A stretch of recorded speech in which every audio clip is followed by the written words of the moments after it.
One of the academic advisors, and I want to welcome you to our brief presentation about Dr. Martin Luther King Jr. One of my favorite quotes from him is, "Injustice anywhere is a threat to justice everywhere." And as I think about those words and they resonate in my mind, I think about all that he stood for, all that he did for, not just for black people, but he did for people all over the world. He fought for jobs. He fought against the Vietnam War. Dr. Martin Luther King was an absolute awesome person. So much so that there are streets and parks all over the world that hold his name. And it brings a big importance. So today, we wanted to take just a little bit of our time out of this day to make sure that we take a moment, think about everything that he has done for the world. He got a lot of his methods from different places. A couple of them are from Mahatma Gandhi. He looked at his civil disobedience, and he also looked at the nonviolence that Mahatma Gandhi focused on when the British were in India. Then he looked at the unwavering love of Jesus Christ, and he combined the two. And those are some of the thoughts and some of the methods that created the civil rights movement that has affected the entire world and movements for people that are oppressed in many different places around the globe. He is one of the most important people that have ever walked this earth. And so for that, we just want to take some time to see what other people think about him. So we've asked 4 of our students to take a moment and to look at some of his words and kind of recite them to you, to read them, so you can hear the words. Come on in. So hear the words. And then hear how they feel about the words. Think about it. How does it resonate with you? So at first we're going to have Amanda Roddy. Then we're going to have Darko Hutchins. And then we'll have Laura O'Connor. And then we'll have Tyson Randolph. We thank you so much for being here and participating. And our conclusion will be Dr. Joyce Caldwell. So without any further ado, thank you so much. Amanda?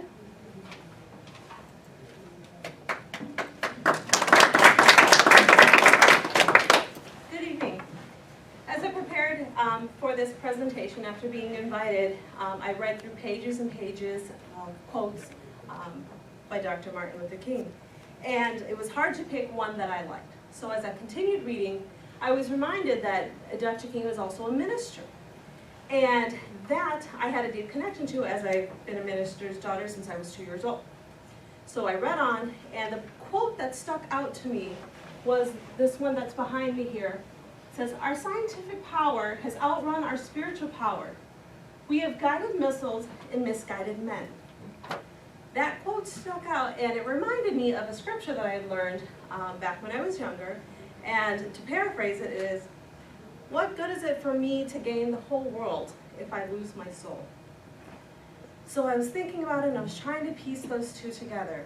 And I'm sitting there, my kids are running around, and I'm looking at our wall of diplomas for my husband and myself. And I thought, what good is it for me to have the power of education if I'm not using it to practice what I believe and have been taught to preach?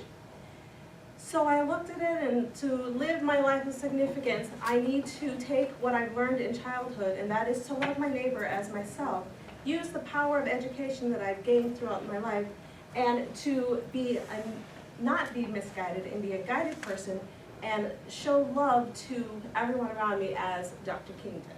And I am very fortunate not to live a life that he has lived in the years where there was so much hatred out. And yes, it's still there, but I don't feel that in my life. And I do believe it's because of the work that he has done throughout his lifetime. So for that, I take this quote and the scriptures that I've learned, and I do my best to practice love as he has taught us to do. Thank you.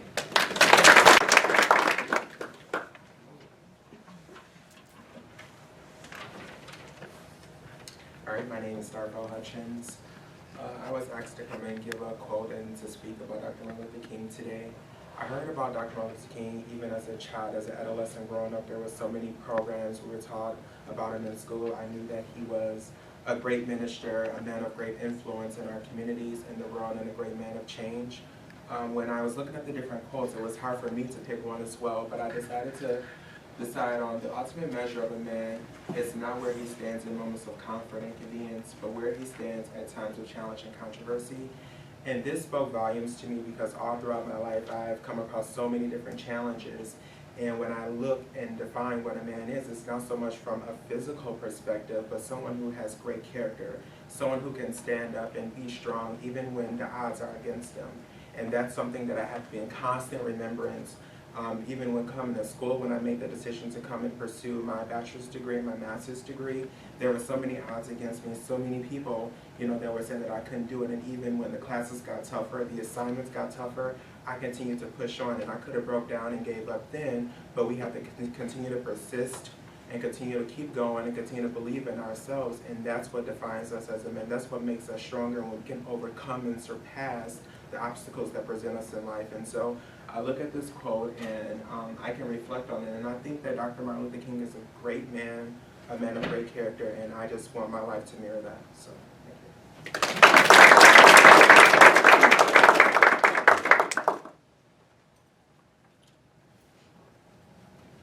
Hi there, my name is Laura O'Connor. The quote that I chose to reflect on is, "Our lives begin to end the day we become silent about things that matter." For me, these words just really echoed in my mind and my heart and my soul, and the truth exemplified in these words are just as important today as they were 50 years ago. I really believe that it's our job to advocate for those that aren't as strong as us, the people that have a voice that maybe has been silenced by society. The day that we stop speaking up for those people, I think that we've lost our own voice. And just as Dr. Martin Luther King did, we must always fight for nonviolence, social equality, and justice. Our voice cannot be silenced, and each of us has something different to say, because no two voices are alike. And if we're waiting for someone else to speak up, then we're just wasting precious time.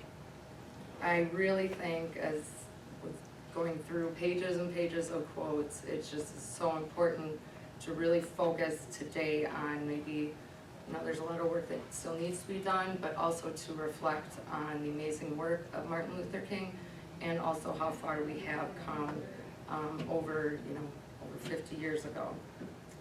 And I just think it's important for us all to remember that individually, all of us in this room can make a difference, and may we never stop fighting for what is fair and just.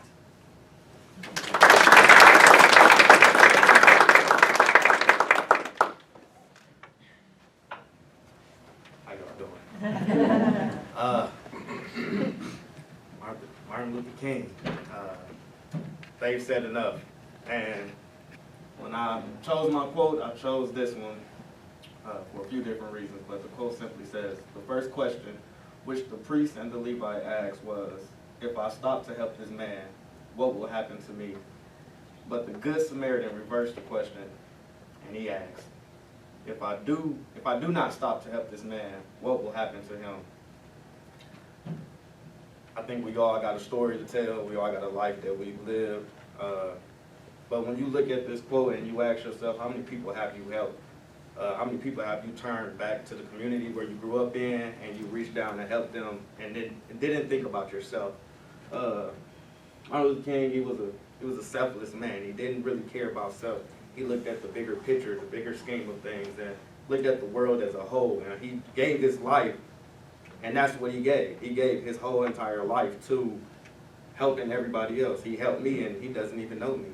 I've never met any family members of his, but what he did was to help me. So now I sit back and I ask myself, what have I done in 26 years of life? What have I done, and who have I helped? And so, if you take this question and just ask yourself, who have you helped? And think about how can you help the next person without thinking about what do you gain from it, alternative motives. What can you gain? Don't look at it like that. Look at it as, what can I do to help somebody else so that their kids can have a better life? And I think that's what will make this world a better place. So Martin Luther King, he was great. It's nobody like him, but one day somebody else will, come up, because they'll have the same mentality of, what do I do to help the next person?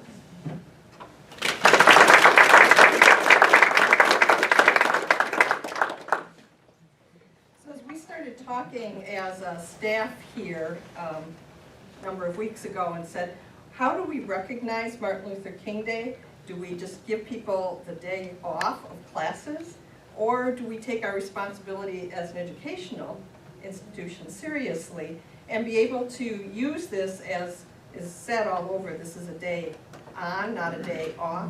And how do we use this as a day to do what we need to do in educating ourselves, educating our communities, our families? How do we carry on the message of Dr. Martin Luther King? So just a brief, this is a long quote, I'm not going to read the whole piece, but the piece that I wanted to focus on, and this was in the beginning of the video if you walked in, from Martin Luther King's letter to Birmingham, from Birmingham jail, that he talks about not being afraid of the word tension, and that there's a type of constructive tension that's important for us in changing society. It's that constructive tension that all of the speakers shared, and that's what we're about as an educational institution. It's that critical thinking that we're about. It's that tension, it's that coming together to ask those key questions that may be uncomfortable, that keep us sort of on edge, but that keep us learning and growing. And it's that piece of that growth within that tension. And I'll just leave you with a metaphor of that, because that critical thinking, critical tension, one of my colleagues and I, as we did trainings for many years, used the acronym NICE, as nothing is critically examined. And we can walk around often being nice to one another and then totally miss what we need to confront. So a picture of that, a number of years ago, I like to cross-country ski, and we've had enough snow up there this winter, I couldn't have doing that. So there was this gorgeous, gorgeous winter day. The sun actually came out that day several years ago, and I was skiing along, and if you've ever thought about what cross-country skiing might be like, or if you do it, when you can really get into a glide and just sort of moving along, I was going along, came around this corner and down a hill, and the hill was in the sun, so all day long it had been melting, freezing, melting, freezing, melting, freezing. So it was pretty much ice. So I came around down the hill and went, whew. And my friends were standing on the top saying, "Are you going to get up now?" I said, "I'm not thinking right now." And my shoulder was hurting very, very badly. And so after a while, I was able to get up and sort of walk up the hill, and one of my friends got a car nearby, so walked out of the woods, and was dislocated shoulder, managed to get into the car, and after a while, if I sat very still and moved very carefully, and if we didn't hit any bumps in the road, it's like I could be okay like this. And then we got into the doctor's office, and he put me on the table, and he said, "Okay, I'm going to put it back into place now." And I thought, oh, this is going to hurt a lot. And so he took it and he moved it around and he put it back into place, and it hurt a lot. But then I could put on the sling and I could go about the healing process. Well, I think a lot of that is a lot like the message of Dr. Martin Luther King, that we can walk around very carefully and smile and be nice to each other across whatever the barriers are, and just move very carefully.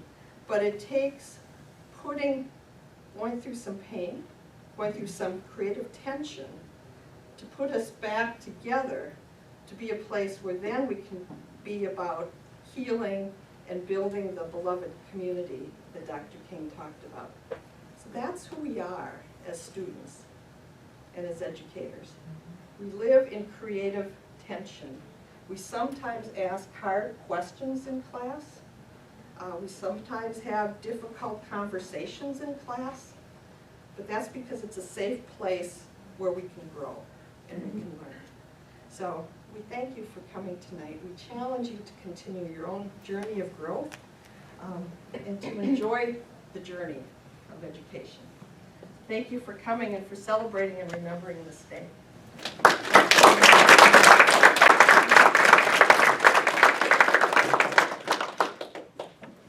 And you can go back to class.